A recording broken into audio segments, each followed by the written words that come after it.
Amigos de Macabro, ¿cómo están? Sean todos ustedes bienvenidos a una nueva serie de entrevistas en relación a nuestra selección oficial de este año, de nuestro 20º aniversario.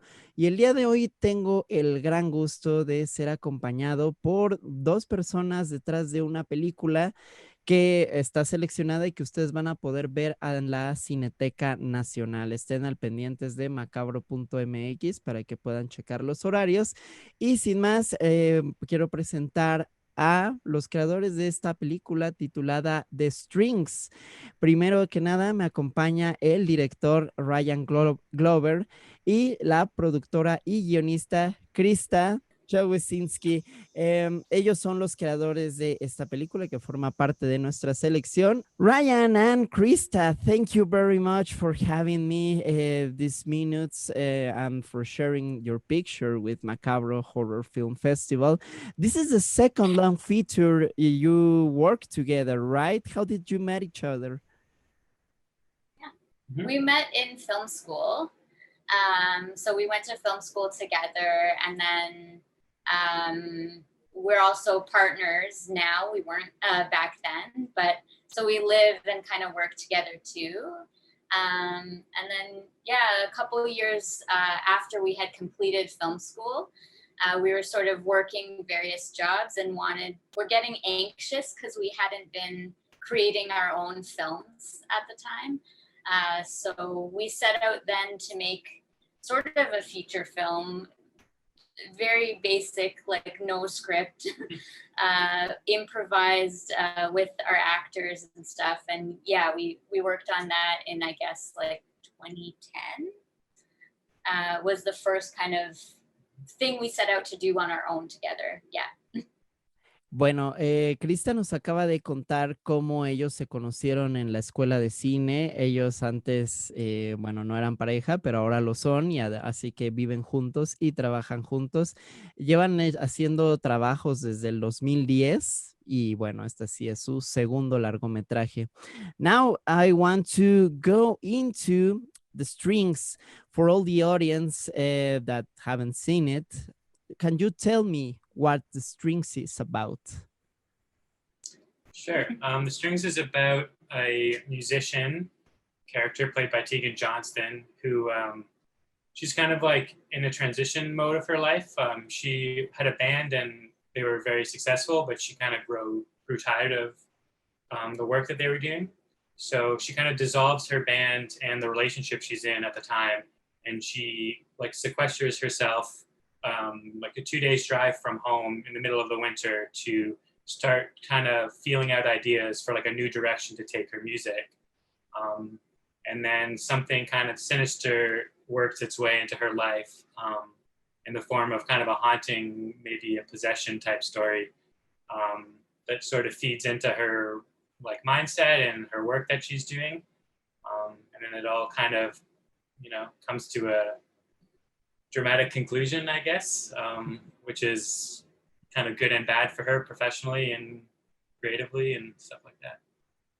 Muy bien, le pregunté a Ryan acerca de The Strings para todos los que todavía no han tenido la oportunidad de verla. The Strings es la historia de una chica, una compositora que, bueno, ella acaba de disolver a su propia banda y se encuentra componiendo música en solitario, pero alejada de, pues de su hogar. Ella renta una cabaña durante algunos días para trabajar en esta música, pero durante el proceso comienza a ver una presencia extraña y Ryan hace referencia a que la historia puede tomar un poco de posesión, de este sentido de posesión, y que tiene un final bastante dramático.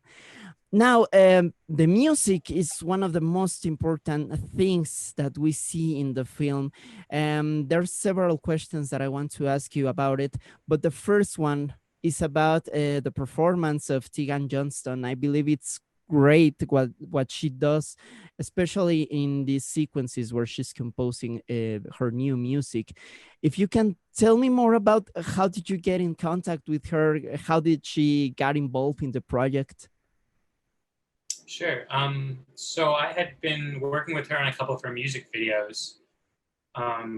and I think she found me on Instagram because I do a lot of music video work and I post some of that on Instagram. So she saw it and knew that we were like close by here in Toronto. So we had worked on, I think, 2 music videos before we had started working on the strings together. And our music videos were like really low budget, just a couple of people. And I thought we worked really well together.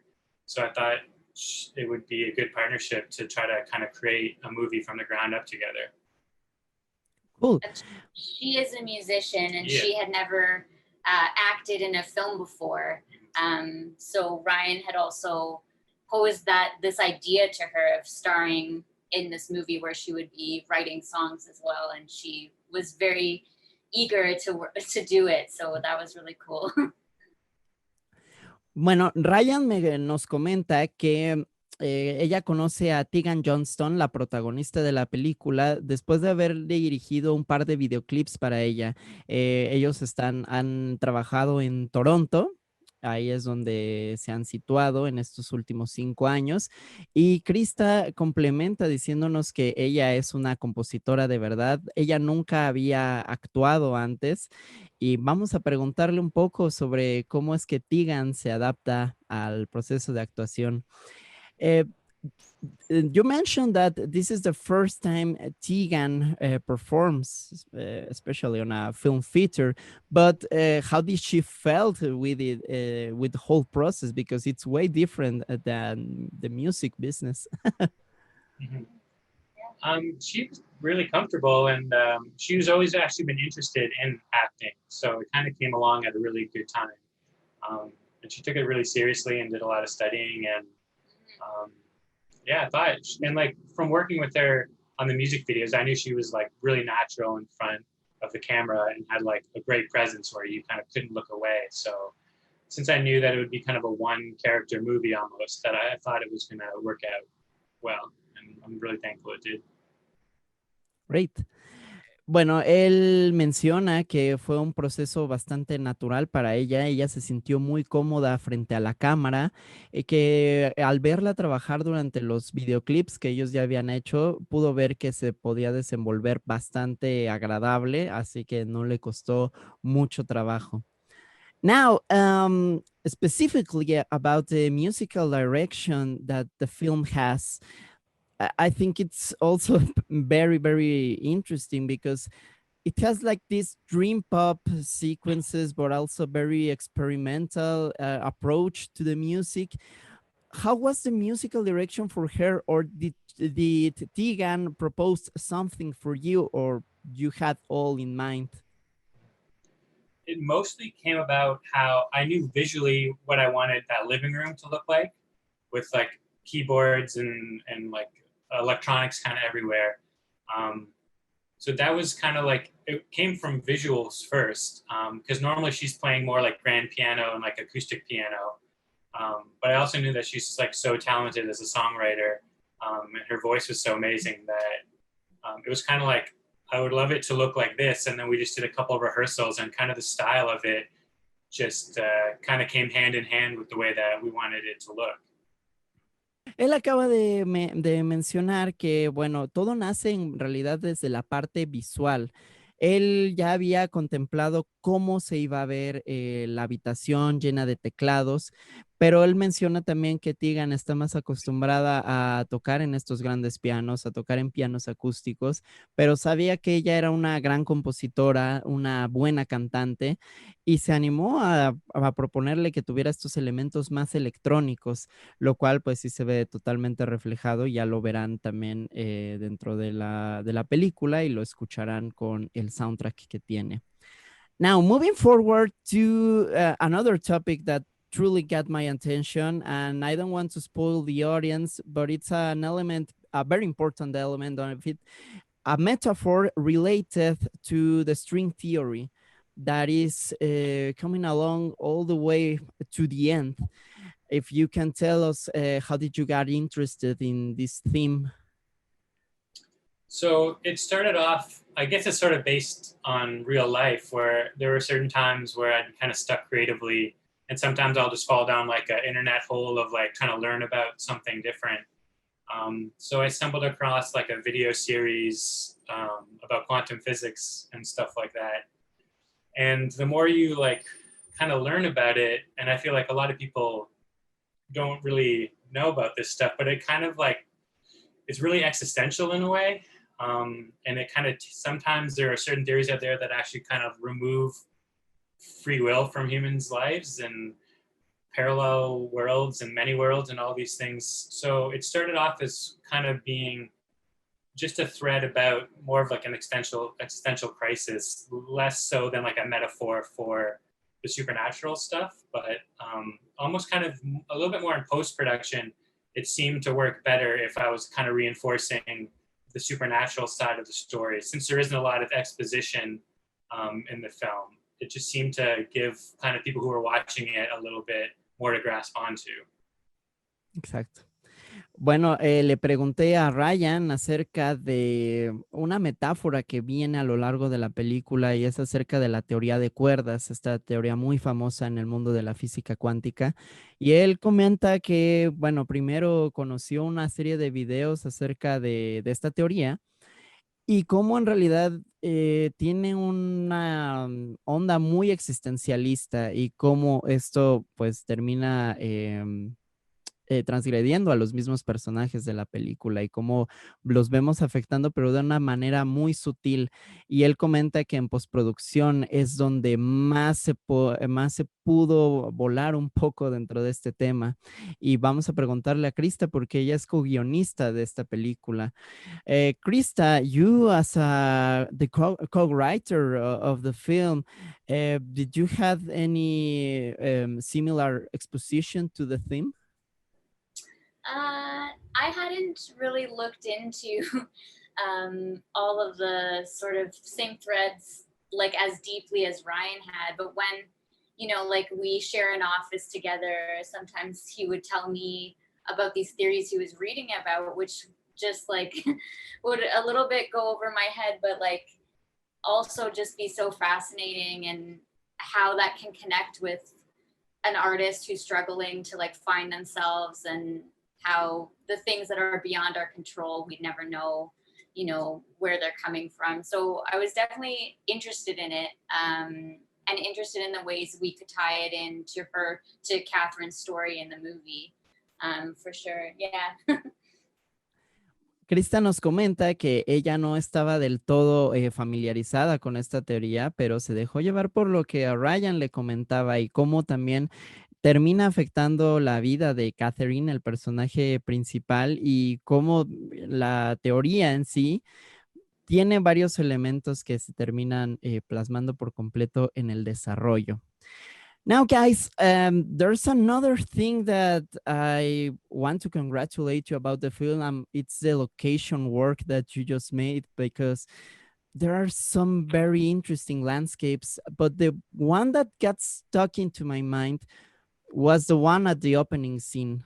I think it's a very beautiful place, but I wanted also to ask you if there's a symbolic meaning behind it that you just said, okay, this place gotta be in the film. Not as much symbolic. It's more of a visual thing that it really reinforced that opening scene, and starting it off in like a darker place. We actually were thinking about using that lighthouse for the photo shoot, but in the winter, like they don't snowplow it, so you kind of can't access it. So we had to pick another location for that. And then I was looking at more photos of it that were during the summer, because we were going to shoot those scenes in the summer. And that was when I noticed like all the wooden stakes. And I knew that I wanted to start on like a massive sand dune like that. So it's mostly just like a visual thing, and how it just set a tone, more than any like metaphor or tie into the story or anything. We actually didn't initially have that scene written in the script. Okay. We were going to start, the movie was going to start with just Catherine packing up her van and leaving the city. And then once we had it cut together, we felt like something was missing. And we had shown it to a few people who, it didn't seem like a horror movie like until very late in the movie. So they were like, well, maybe you need to add something. And when they said that, you know, people were saying like, oh, you could shoot something in the city, just like in a bathroom or something scary. And we decided that no, like we needed to go back to the ocean and shoot at this location, but it meant like driving again like 2 days to get there. So, but I think it was worth it. It was totally worth it. Yeah. Bueno, les pregunté acerca, deben de saber que The Strings tiene unos paisajes maravillosos y el trabajo de locaciones que ellos realizaron es verdaderamente increíble. Y les pregunté en específico acerca de la primera locación que van a ver ustedes en pantalla, si tenía algún significado simbólico detrás, porque hay mucho movimiento dentro de ella, ya lo verán. Y Ryan responde que realmente se basa más en lo visual, que originalmente esta locación estaba pensada para una secuencia más adelante en la película, que es una sesión fotográfica que tiene la protagonista. Sin embargo, bueno, decidieron después de verla que debían de usarla, de que era el lugar perfecto. Tiene estas estacas que destacan en el fondo. Y bueno, Krista nos comenta de que originalmente esta escena ni siquiera estaba en el primer corte, que empezaba directamente con la protagonista yéndose en la camioneta de la ciudad hacia esta cabaña, pero sentían que algo les faltaba, que necesitaban regresar de cierto modo en el tiempo y darle un poco más de contexto al personaje. Y por eso es que terminan incluyéndolo, pero también eso requería un viaje de 2 días en auto, el cual sienten que, bueno, valió totalmente la pena.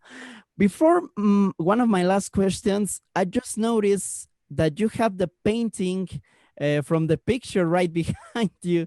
Did one of you made it, or what's the story behind it? It's actually like a it's like the less known work, but it's actually by Edvard Munch, who like did the Scream painting. And I had been watching another one of the kind of holes I went down to while I was writing it was an art history documentary hole. And one of them was about art thefts. And it's kind of more famous for being stolen from a museum than the work itself. But when I saw it, I thought it was so expressive, and I wanted her to have something that was like an anchor that she uses and she brings to every location. And when I saw that, at first I thought we were going to commission something, but as soon as I saw it, I thought I wanted it in the movie, and I thought it made a lot of sense, like dramatically speaking. Yeah, it totally reflects reflects the character. Bueno, hice un pequeño paréntesis porque detrás de Krista está una pintura que aparece mucho a lo largo de la película. Y bueno, pues habría que aprovechar acerca de conocer esta historia. Y Ryan nos cuenta de que es una pintura de Edvard Munch, este famoso pintor que, bueno, quizá la pintura más famosa que él tiene es la del Grito. Y bueno, esta es una pintura que para él refleja mucho el sentimiento del personaje, y ya lo verán también porque sí es un sentimiento de angustia el que tiene a lo largo de la película. Y bueno, me comentaba también que fue una pintura que originalmente había sido robada de un museo, entonces es toda una anécdota. Now, for one last question, the Strings have a different pacing in horror genre, pacing that we're looking more often in later years. And I wanted to ask you, if you could both answer, what's the most difficult thing about creating a psychological atmosphere that's both hypnotic and captivating for the audience? Yeah, I mean, I think kind of the answer is in the question. It's about finding, I think, subject matter that is cinematic, something that you want to watch somebody else do. And I think that was why it was important to have kind of a more complicated music setup with a lot of different instruments. So we could bring some more like physicality to the role that you kind of couldn't take your eye off. If she was writing all the songs on like, just a upright piano or something, I think we wouldn't have been able to like lure people in with the music and kind of the rhythm of the movie. So I think it's about making sure the subject matter is cinematic and also that it's taking place somewhere cinematic.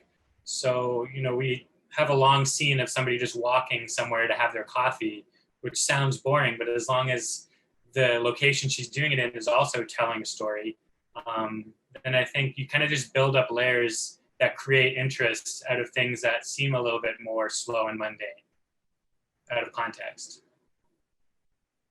And we had played with the pacing a little bit as well, especially in the scene where she's first creating that first song you see her write in the living room. We shot it and it was like a 6-minute take. And then we put that in the movie and we were wondering whether or not people were going to remain interested.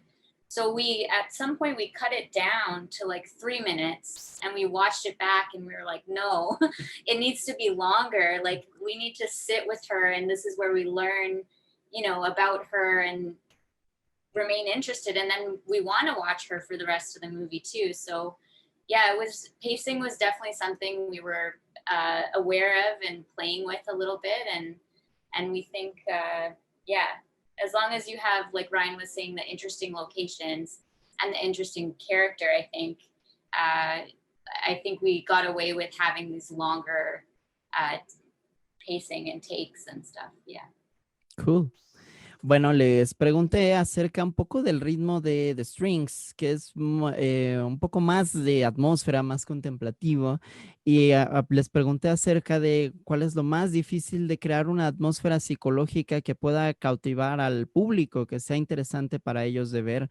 Y Ryan primero dice que justo un poco de la respuesta está dentro de la pregunta, porque todo tiene que ver con el aspecto cinematográfico, de lo visual, de hacer que tomar un café sea interesante desde el punto de vista hasta de la locación, de que algo que pueda parecer mundano sea interesante para el espectador. Y Krista menciona también acerca de cómo pues toman decisiones de qué secuencias de determinada duración pueden ser interesantes para el público. Y menciona la primera donde el personaje principal está componiendo una canción y menciona que al principio era una toma de 6 minutos, pero que después pues se preguntaron qué tan interesante puede ser para el público. Y bueno, termina siendo una secuencia de 3 minutos. Lo importante es mantener un ritmo que sea interesante y que la locación misma pues te esté contando una historia y que los personajes también deben ser interesantes. Okay, guys, well, just to finish, please tell me what's next for you. What are you currently working on? And also, where can people find you on social media so they can know what you're working on? Well, we both have our own Twitter and Instagrams, and the film has its one also. I think The Strings on Twitter is at The Strings Film, and on Instagram it's at The Strings Movie. Yeah. We couldn't get them to be the same, unfortunately.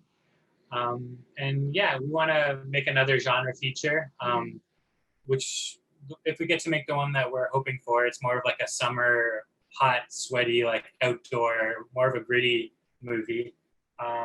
Again, kind of like supernatural, slow burn kind of thing, but a little bit more intense than The Strings. Yeah, we have a script ready, so we're gonna try to see if we can get that one going. Hopefully be shooting it next year is the hope. And other than that, just working on The Strings and hoping that people will be able to see it soon. And we're really so happy to be playing at Macabro, which is such a cool festival. We wish we were coming really bad. But we thank you guys so much for showing an interest in programming us. No, thank you for sending your work, and also we hope to see you finally here in Mexico with the new film that you just mentioned. Yeah. Bueno, pues nos mencionan aquí Ryan y Krista que pueden seguir las redes sociales de la película, The Strings Film en Twitter y The Strings Movie en Instagram para que los puedan seguir.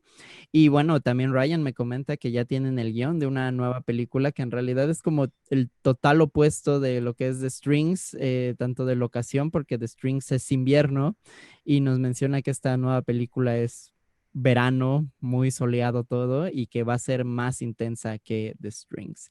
Así que bueno, estaremos al pendiente de este nuevo trabajo. Y bueno, se mencionan que están muy alegres de estar aquí con nosotros en el festival, sentimiento que nosotros compartimos. Krista, Ryan, thank you very much for your time. And once again, we hope to see you in Mexico soon. Yeah. Thank you. Thank you. Y gracias a todos ustedes. Sigan al pendiente de las entrevistas que estamos subiendo y chequen también nuestro sitio web macabro.mx para que estén al pendiente de horarios, información de las películas y demás. Gracias. Fui Mario. Hasta la próxima.